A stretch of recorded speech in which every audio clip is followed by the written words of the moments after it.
Hello everyone, welcome back to Chapter 6 of Harry Potter and the Philosopher's Stone. The Weasleys were clearly one of those old Wizarding families the pale boy in Diagon Alley had talked about. I heard you went to live with muggles, said Ron. What are they like? Horrible. Well, not all of them. My aunt and uncle and cousins are, though. Wish I'd had 3 wizard brothers, 5. said Ron. For some reason, he was looking gloomy. I'm the 6th in a family to go to Hogwarts. You could say I've got a lot to live up to. Bill and Charlie have already left. Bill was head boy and Charlie was captain of Quidditch. Now Percy's prefect. Fred and George mess around a lot, but they still get really good marks and everybody thinks they're really funny. Everyone expects me to do as well as the others, but if I do, it's no big deal. Because they did it first. You never get anything new. Either with 5 brothers, I've got Bill's old robes, Charlie's old one, and Percy's old rat. Ron reached inside his jacket and pulled out a fat, grey rat, which was asleep. His name's Scabbers, and he's useless. He's hardly ever wakes up. Percy's got an owl from my dad for being made a prefect. But they couldn't I got Scabbers instead. Ron's ears went pink. He seemed to think he said too much, because he went back to staring out the window. Harry didn't think there was anything wrong with not being able to afford an owl. After all, he'd never had any money in his life until a month ago, and he told Ron so, all about having to wear Dudley's old clothes and never getting proper birthday presents. This seemed to cheer Ron up. And until Hagrid told me, I didn't know anything about being a wizard or about my parents or Voldemort. Ron gasped.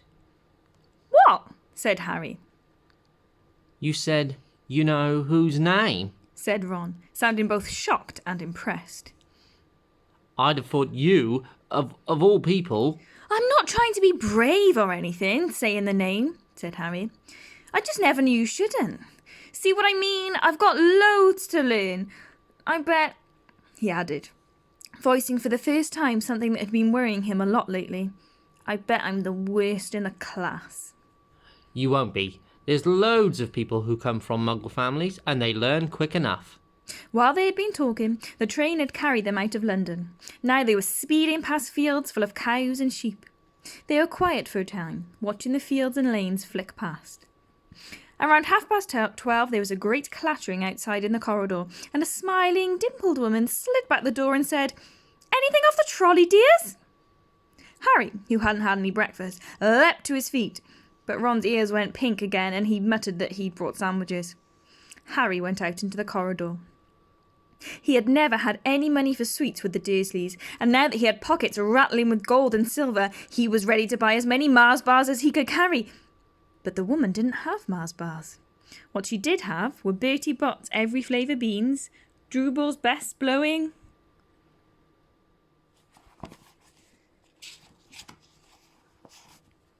gum, chocolate frogs, pumpkin pasties, cauldron cakes, licorice wands, and a number of other strange things Harry had never seen in his life. Not wanting to miss anything, he got some of everything and paid the woman 11 silver sickles and 7 bronze knuts. Ron stared at Harry as Harry brought it all back into the compartment and tipped it onto an empty seat. Hungry, are you? Starving, said Harry, taking a large bite out of a pumpkin pasty. Ron had taken out a lumpy package and unwrapped it. There were 4 sandwiches in there. He pulled one of them apart and said, She always forgets I don't like corned beef. Swap you for one of these, said Harry, holding up a pasty. Go on. You don't want this. It's all dry, said Ron. She hasn't got much time, he added. He added quickly. With 5 of us. Go on, have a pasty, said Harry, who had never had anything to share before, or indeed anyone to share it with. It was a nice feeling, sitting there with Ron, eating their way through all Harry's pasties and cakes, the sandwiches late forgotten. What are these? Harry asked Ron, holding up a pack of chocolate frogs. They're not really frogs, are they? He was starting to feel that nothing would surprise him. No, said Ron. But see what the card is? I'm missing a gripper. What? Oh, of course you wouldn't know. Chocolate frogs have cards inside them. You know, to collect. Famous witches and wizards. I've got about 500, but I haven't got an agripper for Ptolemy. Harry unwrapped his chocolate frog and picked up the card. It showed a man's face.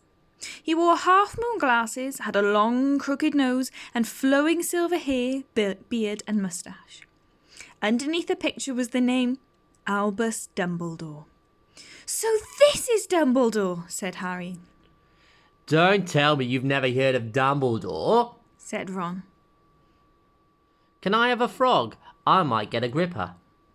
Thanks. Harry turned over his card and read. Albus Dumbledore, currently headmaster of Hogwarts, considered by many the greatest wizard of modern times. Professor Dumbledore is particularly famous for his defeat of the Dark Wizard Grindelwald in 1945, for the discovery of the 12 uses of dragon's blood, and his work on alchemy with his partner, Nicholas Flamel. Professor Dumbledore enjoys chamber music and 10-pin bowling. Harry turned the card back over and saw, to his astonishment, that Dumbledore's face had disappeared. "He's gone!" Well, you can't expect him to hang around all day, can you? Said Ron. He'll be back. No, I've got Morgana again, and I've got about 6 of her. Do you want it? You can start collecting. Ron's eyes strayed to the pile of chocolate frogs waiting to be unwrapped. "Help yourself," said Harry. "But in, the Muggle world, people just stay put in photos." Do they? What, they don't move at all? Ron sounded amazed. Weird. Harry stared as Dumbledore sidled back into the picture on his card and gave him a small smile. Ron was more interested in eating the frogs than looking at the famous witches and wizard cards, but Harry couldn't keep his eyes off them. Soon he had not only Dumbledore and Morgana, but Hengist of Woodcroft, Albert Grunion, Circe, Paracelsus, and Merlin. He finally took his eyes away from the droidess Clinoda, who was scratching her nose, to open a bag of Bertie Bott's every flavour beans. You want to be careful with those. Ron warned Harry. When they say every flavour, they mean every flavour.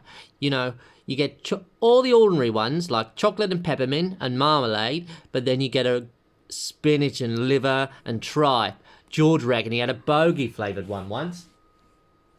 Ron picked up a green bean, looked at it carefully, and bit into a corner. Ugh! Sprouts! They had a good time eating their every flavour beans. Harry got toast, coconut, baked beans, strawberry, curry, grass, coffee, sardine, and was even brave enough to nibble the end of a funny grey one Ron wouldn't touch, which turned out to be pepper. The countryside, now flying past the window, was becoming wilder. The neat fields had gone.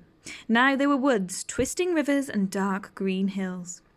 There was a knock on the door of their compartment, and the round-faced boy Harry had passed on platform 9 3/4 came in.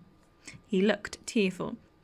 "Sorry," he said, "but have you seen a toad at all?"